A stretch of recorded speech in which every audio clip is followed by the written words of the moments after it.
Hello, and welcome to San Lando Sound Waves. I'm Leslie McKean, and this is week 23, day 114, and today we are reading Book 1 of Samuel, chapter 17, David and Goliath. Now the Philistines gathered their forces for war and assembled at Socoh in Judah. They pitched camp at Ephes Dammim, between Socoh and Azekah. Saul and the Israelites assembled and camped in the valley of Elah, and drew up their battle line to meet the Philistines. The Philistines occupied one hill, and the Israelites another, with the valley between them. A champion named Goliath, who was from Gath, came out of the Philistine camp. His height was 6 cubits and a span. He had a bronze helmet on his head, and wore a coat of scale armor of bronze, weighing 5,000 shekels. On his legs he wore bronze greaves, and a bronze javelin was slung on his back. His spear shaft was like a weaver's rod, and its iron point weighed 600 shekels. His shield-bearer went ahead of him. Goliath stood and shouted to the ranks of Israel, "Why do you come out and line up for battle? Am I not a Philistine, and are you not the servants of Saul? Choose a man and have him come down to me. If he is able to fight and kill me, we will become your subjects. But if I overcome him and kill him, you will become our subjects and serve us." Then the Philistines said, "This day I defy the armies of Israel. Give me a man and let us fight each other." On hearing the Philistines' words, Saul and all the Israelites were dismayed and terrified. Now David was the son of an Ephrathite named Jesse, who was from Bethlehem in Judah. Jesse had 8 sons, and in Saul's time he was very old. Jesse's 3 oldest sons had followed Saul to the war. The firstborn was Eliab, the second Abinadab, and the third Shammah. David was the youngest. The 3 oldest followed Saul, but David went back and forth from Saul to tend his father's sheep at Bethlehem. For 40 days the Philistine came forward every morning and evening and took the stand. Now Jesse said to his son David, "Take the ephah of roasted grain and these 10 loaves of bread for your brothers, and hurry to their camp. Take along these 10 cheeses to the commander of their unit. See how your brothers are, and bring some assurances from them. They are with Saul and all the men of Israel in the valley of Elah, fighting against the Philistines." So early in the morning, David left the flock in the care of a shepherd, loaded up and set out as Jesse had directed. He reached the camp as the army was going out to its battle positions, shouting the war cry. Israel and the Philistines were drawing up their lines, facing each other. David left his things with the keeper of supplies and ran to the battle lines and asked his brothers how they were. As he was talking with them, Goliath, the Philistine, champion from Gath, stepped out from his lines and shouted his usual defiance, and David heard it. Whenever the Israelites saw the man, they all fled from him in great fear. Now the Israelites had been saying, "Do you see how this man keeps coming out? He comes out to defy Israel. The king will give great wealth to the man who kills him.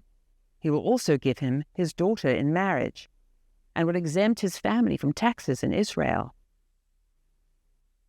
David asked the men standing near him, "What will be done for this man who kills this Philistine and removes his disgrace from Israel?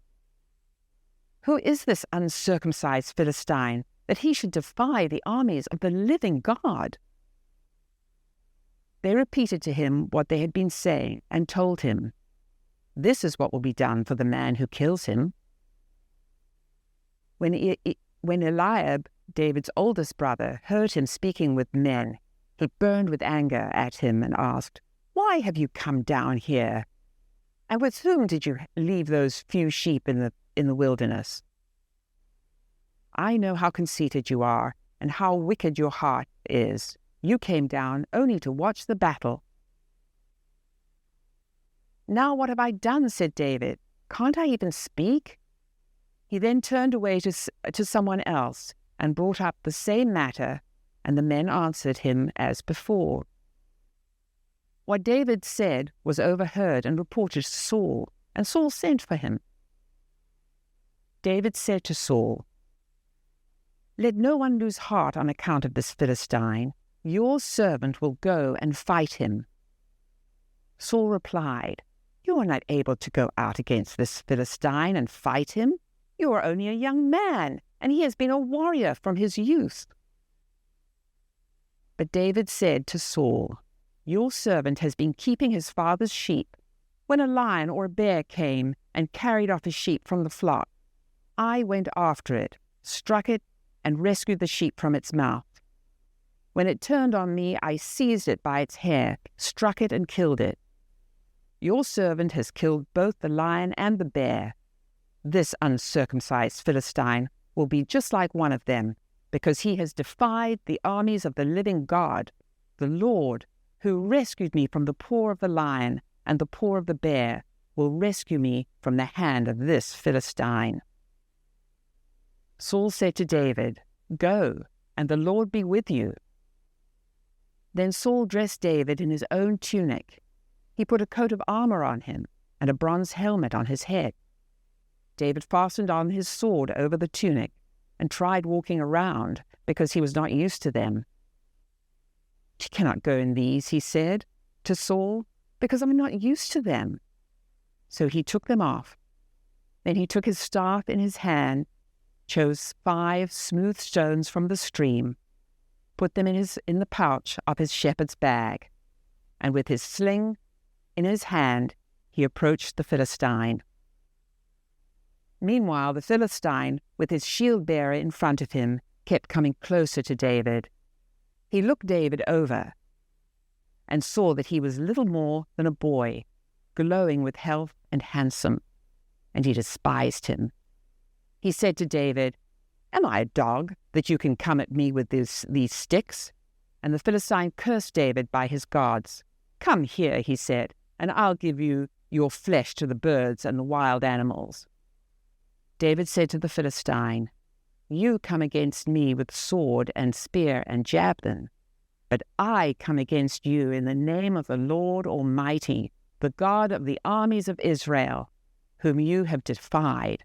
This day the Lord will deliver you into my hands, and I'll strike you down and cut off your head. This very day I will give the carcass of the Philistine army to the birds and the wild animals, and the whole world will know that there is a God in Israel. All those gathered there will know that it is not by sword or spear that the Lord saves, for the battle is the Lord's, and he will give all of you into our hands." As the Philistine moved closer to attack him, David ran quickly toward the battle line to meet him. Reaching into his bag and taking out a stone, he slung it and struck the Philistine on the forehead. The stone sank into his forehead, and he fell face down on the ground. So David triumphed over the Philistine with a sling and a stone. Without a sword in his hand, he struck down the Philistine and killed him. David ran and stood over him. He took hold of the Philistine's sword and drew it from its sheath, and after he killed him, he cut off his head with the sword. When the Philistines saw that their hero was dead, they turned and ran.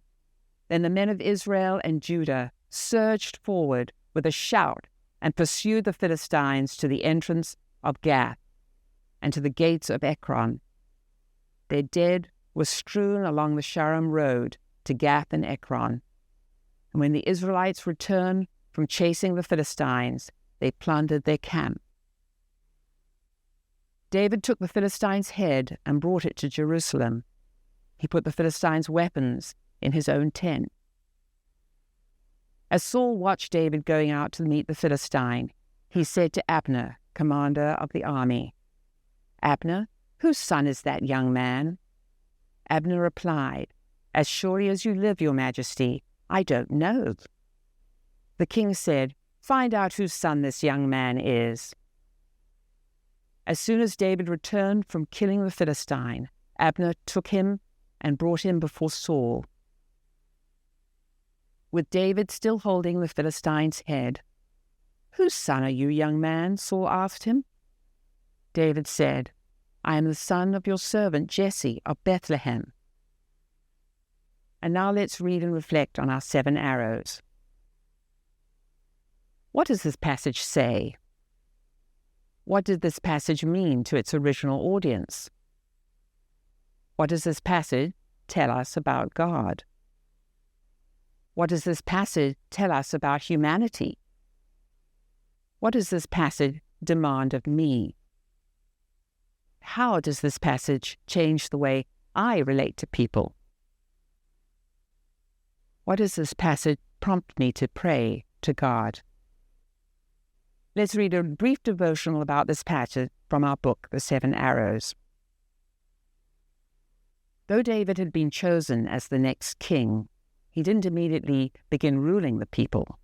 Instead, he watched sheep as a lowly shepherd out in the fields while his people, the Israelites, once again faced an imposing foe. Goliath, a Philistine, and a massive mountain of a man, who taunted Israel and mocked their God.